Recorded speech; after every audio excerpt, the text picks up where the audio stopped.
Bonsoir et nous commençons par l'heureux dénouement d'une disparition de 3 enfants de moins de 10 ans. C'est dans les Yvelines, dans le secteur de Guyancourt, exactement que lundi soir les enfants quittent leur domicile. Quelques minutes plus tard, des dizaines de policiers sont sur les lieux, assistés un peu plus tard d'un hélicoptère. Des chiens pisteurs vont trouver leurs traces près de plusieurs communes.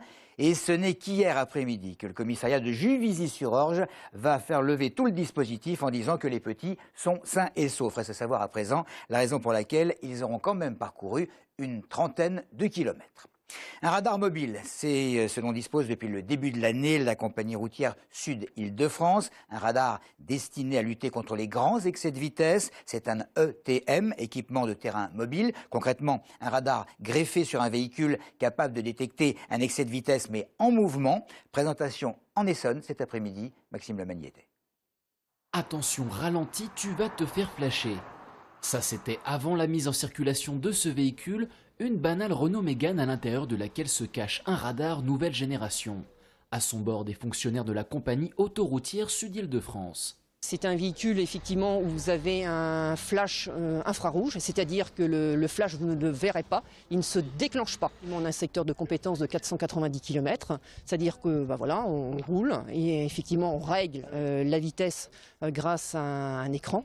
Et donc on peut relever toute infraction concernant des excès de vitesse. Voilà, la grande différence par rapport aux autres systèmes, c'est qu'effectivement il y a une marge de tolérance de 10% concernant ce type de véhicule, alors que l'autre marge était de 5% concernant les 3 autres véhicules qu'on a et qui sont utilisés en statique.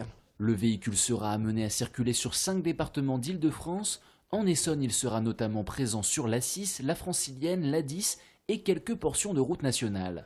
L'objectif affiché est évidemment de renforcer la sécurité des usagers de la route.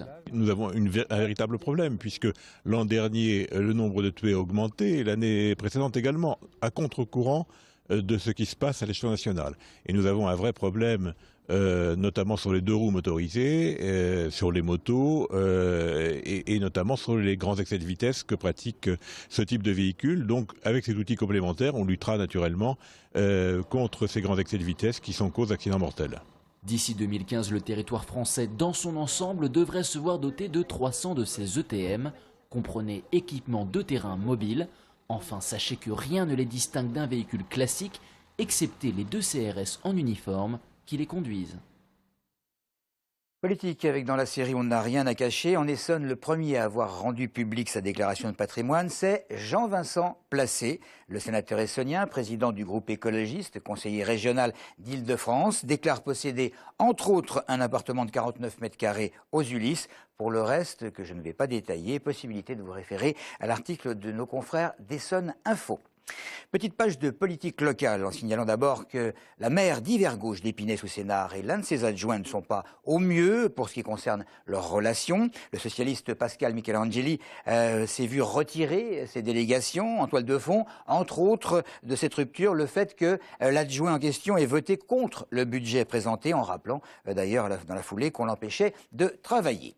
Et puis à Corbeil, ambiance un peu bruyante également à propos du budget, dont la sincérité a été mise en doute par Bruno Piriou, le conseiller municipal communiste. Le maire, Jean-Pierre Bechter, a rappelé à son adversaire que l'endettement de la ville était passé de 114 à 94 millions d'euros depuis qu'il avait été élu. Bruno Piriou, qui dans la foulée a été qualifié de schizophrène.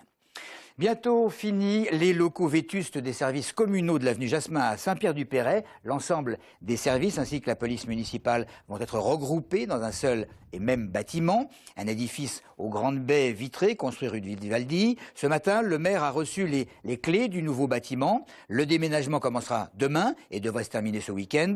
Les premiers administrés seront reçus dès la semaine prochaine, mardi matin probablement, dans la mairie flambant neuve. Les bureaux vont permettre dorénavant d'accueillir les personnes à mobilité réduite. La superficie des bureaux et des salles de réunion a été évaluée suivant une estimation de l'augmentation de la population, car il faut savoir que les Saint-Périens étaient 5800 en 99 et qu'ils sont actuellement 8500 et pourraient même atteindre les 12 000. Cela dit, Le projet, et c'est là que je voulais en venir, il a coûté 4 800 000 €. Il soulève quelques protestations de la part notamment des élus du syndicat d'agglomération Nouvelle qui estiment la construction démesurée et onéreuse. Le maire de Saint-Pierre-du-Perret, lui, défend l'utilité du nouveau bâtiment. Aujourd'hui, nous faisons une mairie qui double la surface utile à peu près de la mairie qui a été conçue au début des années 70. Entre-temps, notre population a été multipliée par 15. Donc on aurait pu multiplier la surface utile de la mairie par 15, on l'a multiplié par 2. Donc je pense que c'est pas du tout exagéré. Notez que les services de la mairie en question seront fermés pendant le déménagement de demain à lundi. Seule une permanence sera assurée. L'inauguration officielle aura lieu le 15 juin prochain. Rien à voir avec cette réalisation. Mais sur place, on a laissé entendre à Aurélie Colombel que la municipalité appréhendait l'arrivée en fin de semaine de quelques 200 Roms et gens du voyage bien décidés à s'installer pour quelque temps. Autre transformation, cette fois à Palaiseau, celle de Cinépal. Le cinéma s'est donné récemment de nombreux systèmes afin de permettre à tous les handicapés d'avoir accès au 7e art.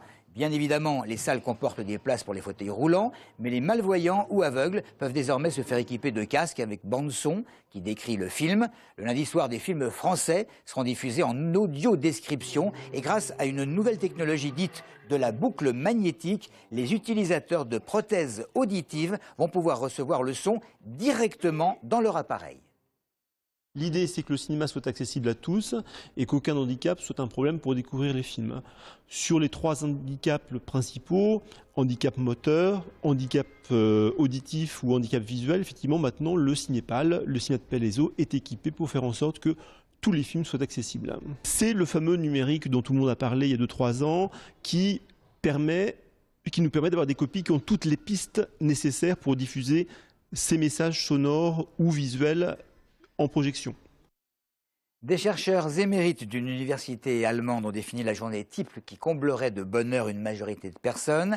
On ne devrait travailler, sachez-le, que 36 minutes. On entretiendrait, j'y arriverai, une vie sociale durant 82 minutes, entre 65 et 70 minutes par jour pour manger, méditer ou faire de l'exercice, 47 minutes consacrées au ménage et au transport. Enfin, la journée idéale devrait comporter 106 minutes de sexe.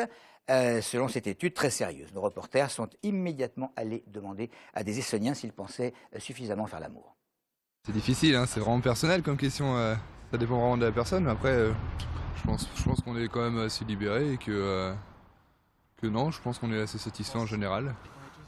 Je sais pas trop, à part à mon niveau, je peux répondre qu'à mon niveau, pour les autres j'en sais rien, certainement pas. Oui, je pense qu'en France, on est quand même assez porté là-dessus, quoi. Ouais, on en parle assez facilement. On est en 2013.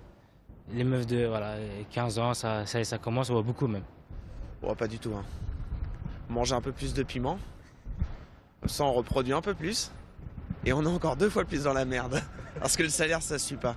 Je sais pas trop. Pour moi, oui. Je dirais plutôt que les Français deviennent de plus en plus accros au sexe, quoi. À tout ce qui se passe avec les médias, Internet, tout ça, avec les films, tout ça.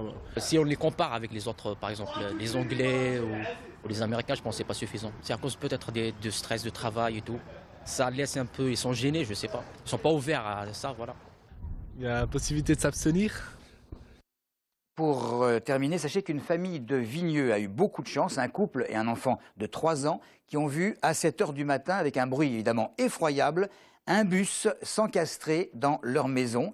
Le véhicule a pénétré de 2 mètres dans l'habitation et son chauffeur est légèrement blessé. On ne sait pas encore s'il y a eu défaillance humaine ou technique. Enfin, dernière information, si vous êtes intéressé par les rendez-vous de l'éthique organisés par la ville d'Évry et en présence de nombreuses personnalités, le thème de ce soir, c'est « Peut-on rire de tout ?» et ça se passe à la mairie d'Évry. Merci de votre fidélité.